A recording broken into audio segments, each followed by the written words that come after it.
Nós, desbravadores, temos muitos interesses em comum. Nós em amarras, especialidades, reuniões do clube, estudo da Bíblia, gincanas. Mas se existe uma coisa que deixa qualquer desbravador louco, essa coisa é acampamento.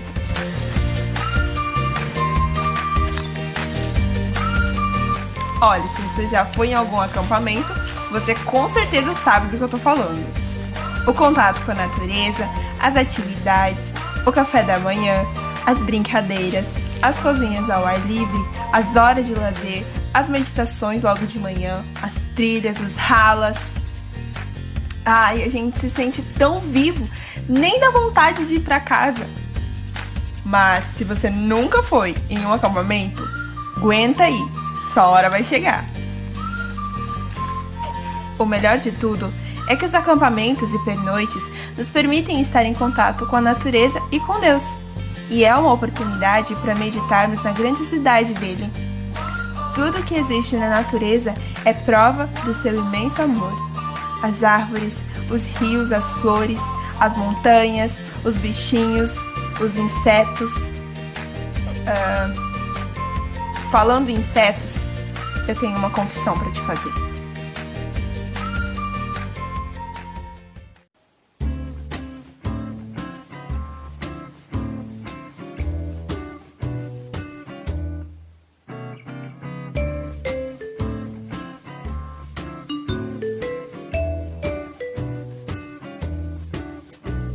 Dois mil anos depois.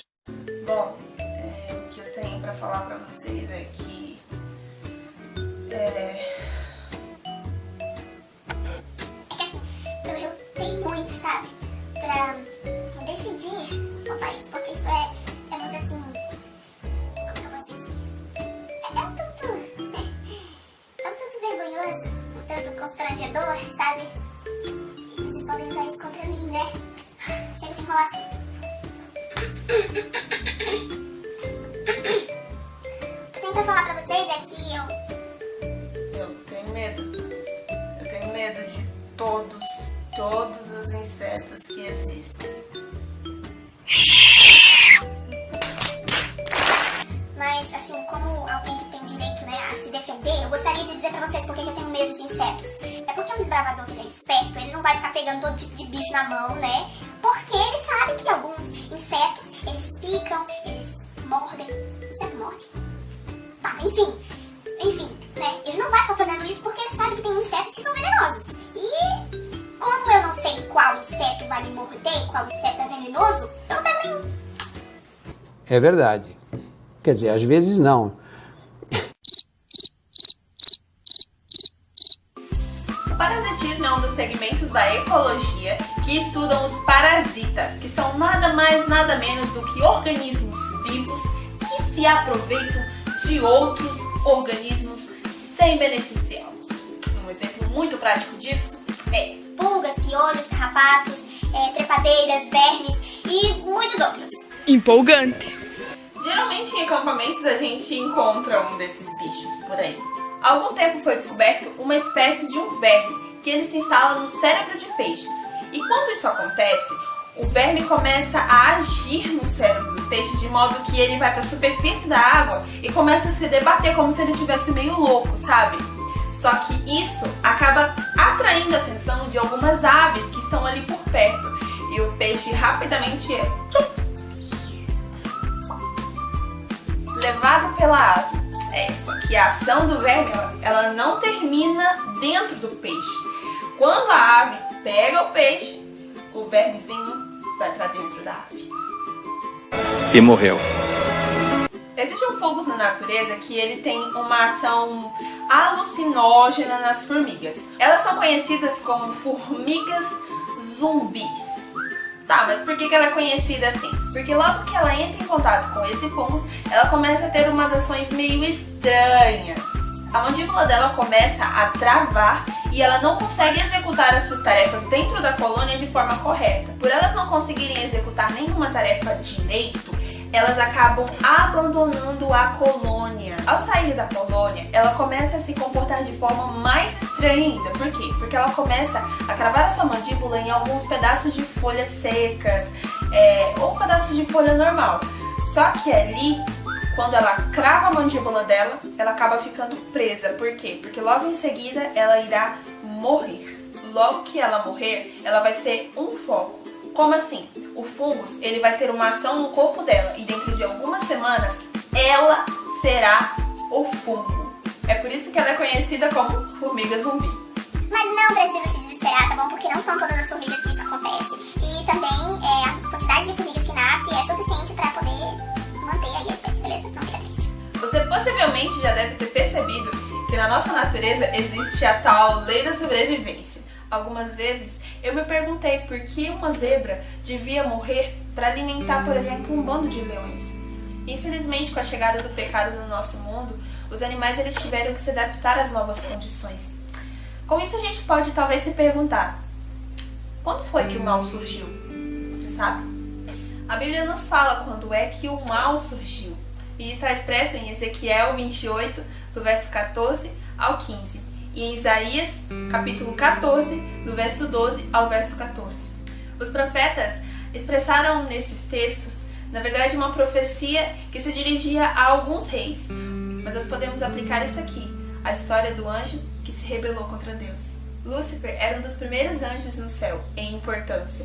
Ele era regente do coral de anjos, ele tinha grandes cargos, era um anjo muito influente e ele era muito amigo de Deus, muito amigo de Jesus. Mas infelizmente, em um momento da sua vida, um momento da sua história, ele começou a sentir inveja de Deus. Começou a sentir aversão de Jesus. Eu fiz de você um anjo protetor, com as asas abertas. Você vivia no meu monte santo e andava pelo meio de pedras brilhantes. A sua conduta foi perfeita desde o dia em que você foi criado, até que você começou a fazer o mal. Os sentimentos no coração de Lúcifer começaram a falar tão alto, mas tão alto, que ele começou a sentir inveja de Jesus. Tamanha que ele desejou ser como Deus. Ele desejou sentar-se no trono de Deus. Foi por essa razão também que ele espalhou um monte de mentiras pelos anjos. Foi por essa razão que ele começou a falar que Deus era um tirano, que Deus não se importava com nada e com ninguém. E Deus ainda tentou insistir com Lúcifer. Ele tentou falar para ele que ele estava sendo equivocado, que ele não estava certo em pensar aquelas coisas. Mas infelizmente, Lúcifer não deu ouvidos a Deus. Rei da Babilônia, brilhante estrela da manhã, você caiu lá do céu. Você que dominava as nações foi derrubado no chão. Antigamente você pensava assim: subirei até o céu e me sentarei no meu trono, acima das estrelas de Deus. Reinarei lá longe no norte, no monte onde os deuses se reúnem. Subirei acima das nuvens mais altas e serei como Deus Altíssimo. A Bíblia nos diz no livro do Apocalipse que Lúcifer foi expulso do céu, juntamente com os anjos que lhe deram ouvido. Não muito tempo depois, o Senhor Deus criou o nosso mundo. Ele colocou aqui todas as coisas que nós vemos, que nós sabemos. Só que não tinha nenhum resquício de morte, nenhum resquício de dor. Era tudo perfeito. Você consegue imaginar esse mundo perfeito? Os 2 primeiros capítulos de Gênesis mostram como era bonito o nosso mundo. Sem morte, sem tristeza, sem pecado. Mas a partir do capítulo 3, a gente consegue ver a história da nossa ruína. Lúcifer, que agora era Satanás, se disfarçou de serpente e veio até o jardim com a intenção de enganar os nossos primeiros pais. E infelizmente, ele teve sucesso. Adão e Eva cederam à tentação e, assim como os outros anjos, eles deram ouvidos a Satanás e o mal foi implantado no nosso mundo. As árvores que antes eram perfeitas e cujas copas eram majestosas e cheias de vida, frutos, flores, começaram a sentir o efeito do pecado. Logo as suas folhas começaram a murchar. Logo os animais tiveram que caçar uns aos outros para conseguir se adaptar a essa vida de pecado, para conseguir se adaptar nesse mundo onde tudo que era claro se tornou escuro. Com o pecado tudo mudou.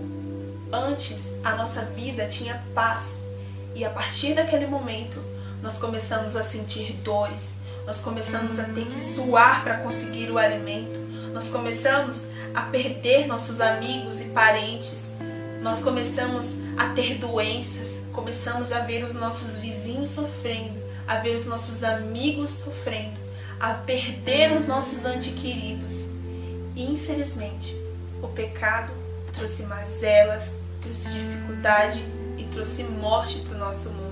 Todos nós estamos infectados espiritualmente pelo vírus do pecado, pelos parasitas do pecado. E Satanás, em sua luta contra Deus, tem levado os filhos de Deus, tem levado os seres que Deus criou com tanto amor à destruição e à ruína. Ele nos incita a matar, a roubar, a brigar, a ter problemas uns com os outros. Ele nos incita a brigar uns com os outros, a falar mal uns dos outros, a xingar uns aos outros. Ele nos incita a fazer isso porque ele sabe que quando ele consegue o domínio do nosso coração, ele machuca o coração de Deus. E não existe nada mais triste para Deus nesse mundo do que ver os seus filhos entregues ao inimigo, do que ver os seus filhos entregues ao pecado e às consequências dele. Mas graças ao divino e ao eterno amor do nosso Deus, nós não fomos abandonados. A palavra do Senhor nos diz que naquela tarde mesmo, Deus procurou Adão e Eva no jardim. Ele não esperou que eles fossem até ele, porque eles não iriam. O pecado, ele nos afasta de Deus, ele nos tira de perto do Senhor. Eles, na verdade, estavam se escondendo, eles queriam fugir, eles estavam envergonhados. E é isso que o pecado nos traz, é essa sensação de vergonha, de culpa, de medo. Mas o Senhor, ele foi atrás de Adão e Eva.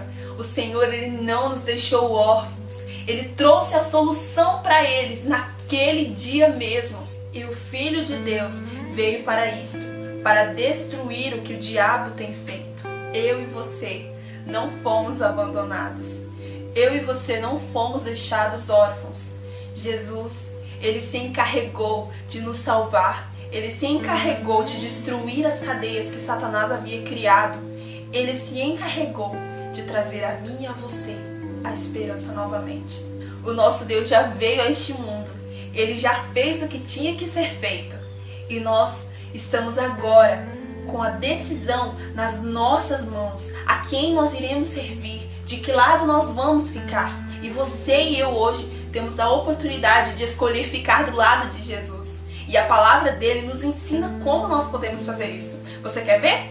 E Jesus respondeu: vai embora, Satanás. As escrituras sagradas afirmam: adore o Senhor, o seu Deus, e sirva somente a ele. E conhecerão a verdade, e a verdade os libertará. Primeiro nós precisamos escolher a quem nós vamos servir.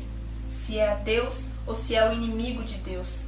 Nós precisamos ter firme em nosso coração qual é o nosso desejo. Se nós iremos nos prostrar perante Deus e nos inclinar à sua vontade, ou se nós iremos ignorar a Deus e servir a Satanás. E nós precisamos conhecer aquele que é a verdade. Apenas conhecendo a verdade é que nós seremos libertos. É que nós seremos libertos das mentiras deste mundo. É que nós seremos libertos das mentiras contadas por Satanás. Por isso, peguem agora a armadura que Deus lhes dá. Assim, quando chegar o dia de enfrentarem as forças do mal, vocês poderão resistir aos ataques do inimigo. E depois de lutarem até o fim, vocês continuarão firmes sem recuar. Estejam preparados. Usem a verdade como cinturão. Vistam-se com a couraça da justiça e calcem como sapatos a prontidão para anunciar a boa notícia de paz. Levem sempre a fé como escudo para poderem se proteger de todos os dardos de fogo do maligno. Recebam a salvação como capacete e a palavra de Deus como a espada que o Espírito Santo lhes dá. Deus, hoje, nos concede a oportunidade de estarmos ligados a Ele. Hoje, Deus nos concede a oportunidade de estarmos novamente conectados com Ele. O nosso pai Adão, infelizmente, entregou a Satanás o domínio deste mundo. Mas hoje, o nosso mundo, ele tem a oportunidade de se voltar ao nosso Deus. Que a nossa decisão seja sempre buscá-lo. Que a sua decisão hoje seja servir a Deus como Senhor e Salvador da sua vida. Desejo que a sua semana seja repleta de bênçãos. Estude a Bíblia, não se esqueça.